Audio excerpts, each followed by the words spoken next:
Welcome to another episode of the Power of Choosing podcast. Today's topic is about how phrases like "I'm sorry" are possibly hurting you.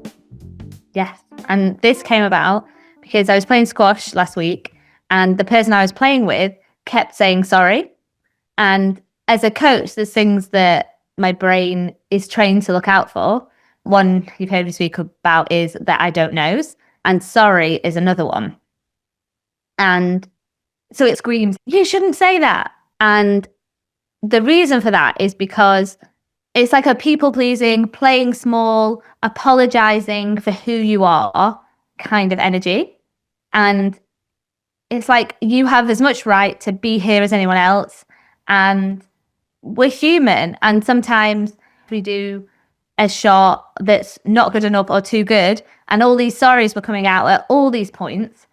And it didn't need to be there. And it's this feeling like I have to apologize, or what might happen, someone might not like me, or I might look bad. Whatever the reason is, I'm sorry, for me, has this negative playing small feeling. Mm-hmm. We were talking about how it typically is a woman thing that will do it. Not saying that it's 100% women that do this, but women have a tendency more to say it than I've seen men say it. It's just an observation that I, along with many others, have noticed as well. In there, it's this people-pleasing aspect. We say this, "I'm sorry," because we feel like we're stepping on one another's toes. And so I just want to bring that into the conversation because I know that we were talking about it. That people pleaser part of us really is the knee-jerk reaction that's making that "I'm sorry" versus "Are you actually sorry?" Because when you're actually sorry, there's more behind it than just a quick phrase. I know here in the US, we'll say something like, "Hi, how are you?" And the response is, "I'm good." Just a quick response. It's like, to me, what an "I'm sorry" is as well. It's just a quick response. It's just the "I'm fine," like, or "I'm good," or it's a simple statement and there's no real meaning behind the "I'm sorry." And so you're playing into a space where you are pleasing the other person and trying to fit, I like to say, fit into a box. Yeah, and there's a few different phrases and language that I feel all are like dumped into this same space and vibe of I need to like apologize for being here and for not showing up in the perfect way that I should. It's got this good girl Yes. kind of idea. And I will say girl because it is mainly in the female space. Absolutely. And like with phrases like, I just want to show you this. It's like that I'm not showing up fully. I'm like dipping my toe in case I like act too brazen or too bold and I offend somebody.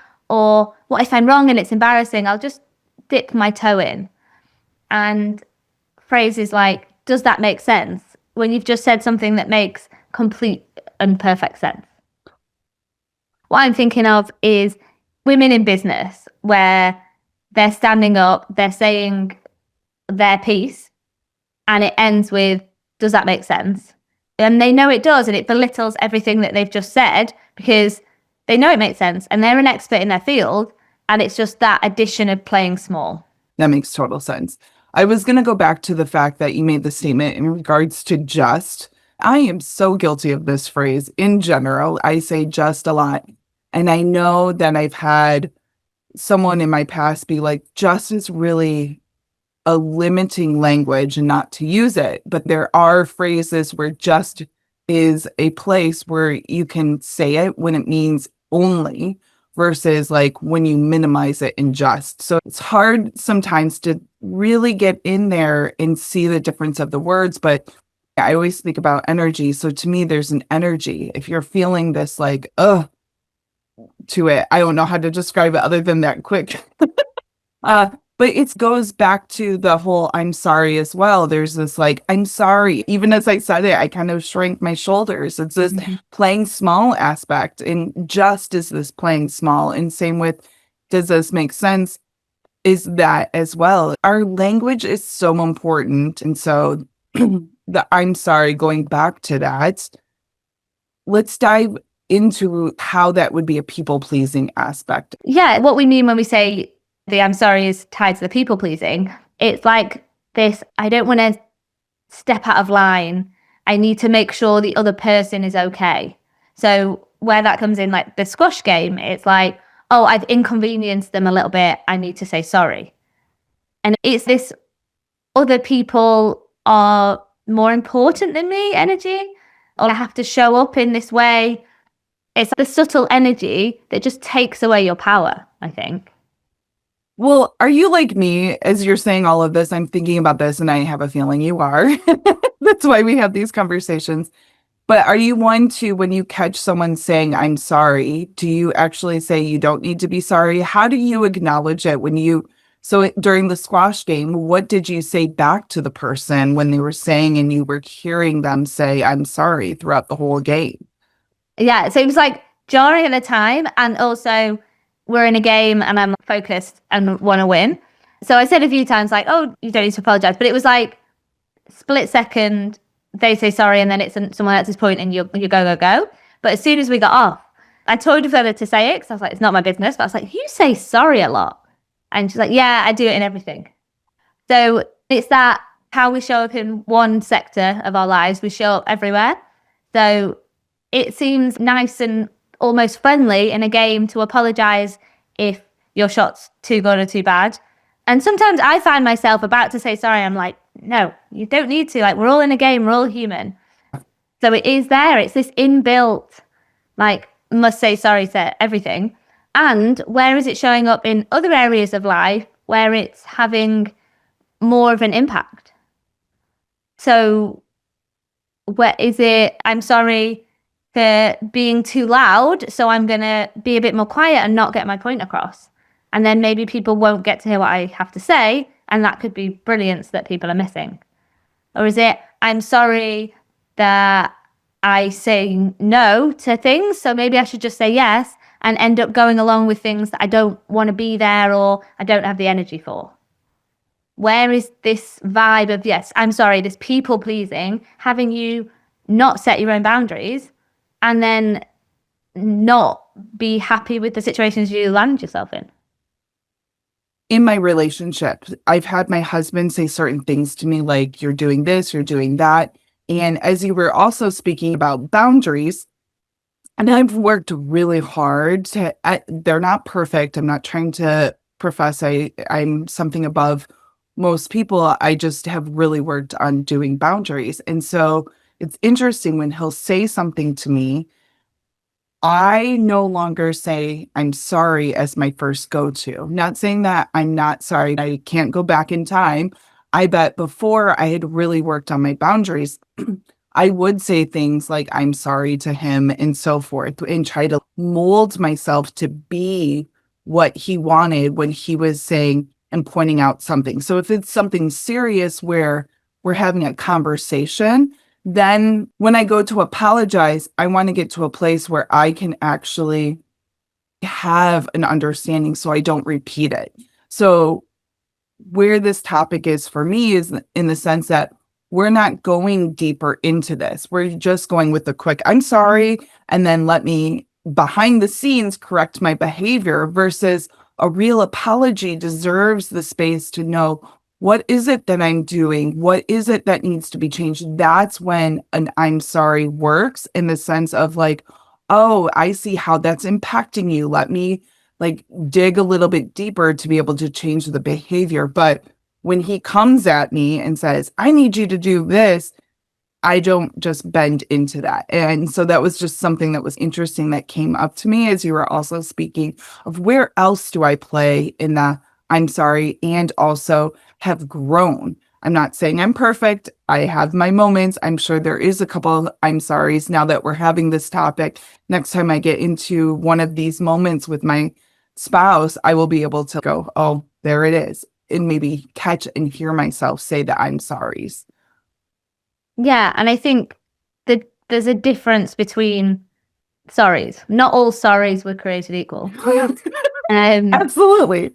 so, and we're not saying never say sorry, never apologize, go about your business doing what you like without care for anyone else. Right. It's we apologize if we know that we've had an effect on someone's lives that we don't want to have. And we can see that and we can feel sorry. The sorry that we're talking about, it's like I'm sorry for who I am and for being here and Right. for showing up in a certain way. Yes. So the sorry that we don't like and we think we should watch when we say it is the I'm sorry for inconveniencing you, because it's not our job to be convenient for others. Mm-hmm. It's our job to show up fully as ourselves, and people will love us for that and people won't, and that's okay. And our people are the people that love us for who we are. So not like, I'm just going to be a dick because I can. It's I'm going to be myself, and my boundaries say that I want to be able to show up as myself and not apologize for that. Mm-hmm. I love the distinction between the two because I think it can get easily misconstrued in our sharing when we go outside of here and we're having moments, how to be able to distinguish between the two of like a genuine I'm sorry versus just one that you say to like play small. And so thank you for explaining that. Yeah, and it's a feeling. So it's not just that I'm sorry. Am I feeling less than in this situation? Because I don't have to feel less than. I am wonderful and I am whole. And we all deserve to be in that space. We all deserve to be on that squash court trying our best. We all deserve to be in that board meeting that we've been invited to be in because we have something to say. If you have shown up in a place, you deserve to be there and you deserve to be fully you. And there doesn't need to be any apology around that. I love that. Like, yeah, sister. Oh, I think what might be helpful is what are the other phrases that have us play small? I know for me, the first one that came up was the just do it. I know it's a Nike, but for me, just do it is another phrase that is one of those things where it's the toxic way of going about. I don't know if people say just do it to themselves, but there is that same similar aspect of that energy behind it. Tell me more about that. Well, so you have work to do and you're resisting getting the work done and accomplished.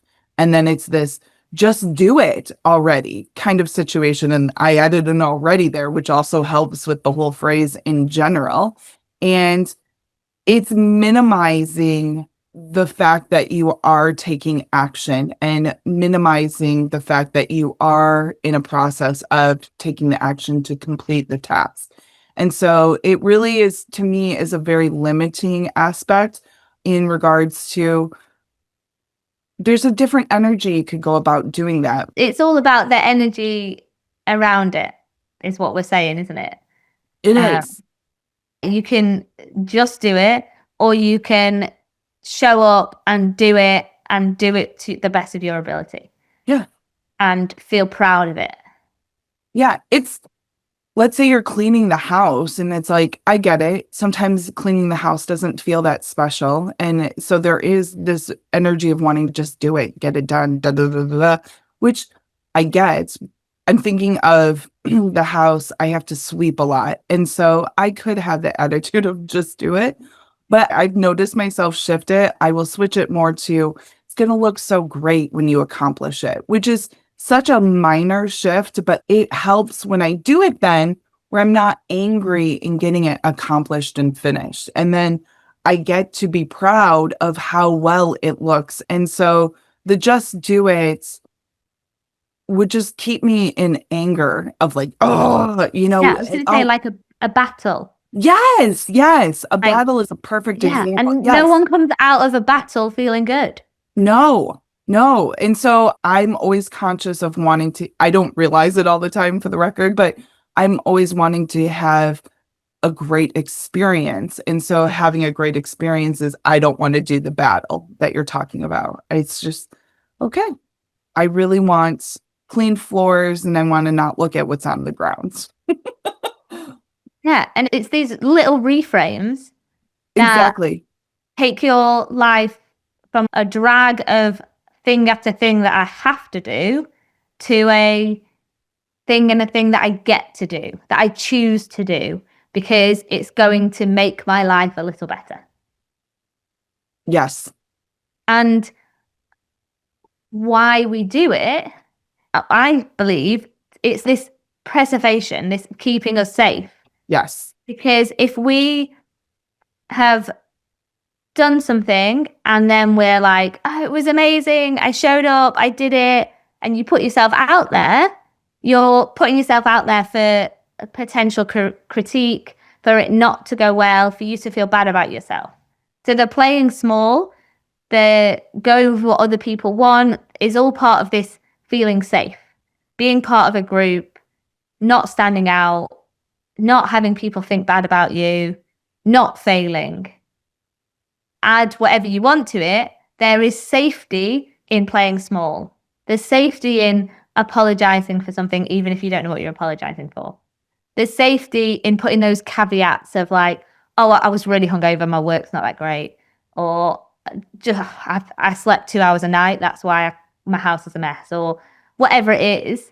Like excuses and caveats that keep us playing small and safe, and I don't really need to shine because I've got an excuse not to. I think you brought us right to the point, along with the playing small, was the excuse behind it. For me, it goes all back into that same energy. It just all ties together. Yeah. And so much of this is subconscious. Oh, So I think the point of this episode is, let's give you all these phrases that might just be automatically coming out of your mouth, not to say you're doing bad at life, to say, let's catch them. Because as you talk about energy, it really is a thing that we need to watch out for. So if you just change simple words, you can start to see how that changes your whole life. absolutely. Yeah, it's everything I talk about in general, is just the energy. It's when we start to notice things, and I'm glad that you put this, it is a lot of subconscious of what we're talking about. We don't notice these things. Hence why I say I'm going to go later and I'm going to catch myself noticing the things that we are talking about here. And that's the purpose of all of this, is for you to start paying more attention to how you're just casually showing up, because casually showing up is showing you where you might be limiting yourself and having those excuses and not shining forward in everything that you do. And it'll give you more insight to be like, oh, let me try that again. There's nothing wrong with trying and phrasing something a second time when you catch yourself, because then you're more in control. I say energy, but more in control of your energy, and you're creating your life in those moments. And so we just really want you to start noticing things everywhere and pick out the little moments and see how you can shift that and really start to see how it can impact how you're feeling towards, like I was talking about, sweeping the floor. Yeah. And I'd love to offer some like alternative phrases. Okay, perfect. So do you have one for I'm sorry? I like the one that just came to me as you said it was, oops, my bad, would be one of those phrases, because then it's just light and free. Whoops, my bad. So it's, I'm acknowledging that happened. Yeah. And it's okay that that happened. Do you have one as well? I thought of oops. Okay, well. you thought of oops too. Yeah, Okay, yeah. good. So I like that. And then in terms of the filler words, I think it's noticing when they come up. So noticing when you're saying, I just want to say this, or does that make sense in a does it kind of way? I'm doing a face that the listeners can't hear. But that, oh, I might be wrong. I'm curious for the making sense one. Do you have a different phrase for that yourself that you can come to? I think no addition. It's like an addition that's not needed. I think you say your piece and you stop. And if people have questions, they ask questions. And if they don't, they don't. Oh, so instead of does it make sense, any questions? So if you do catch it, then follow it up with are there questions?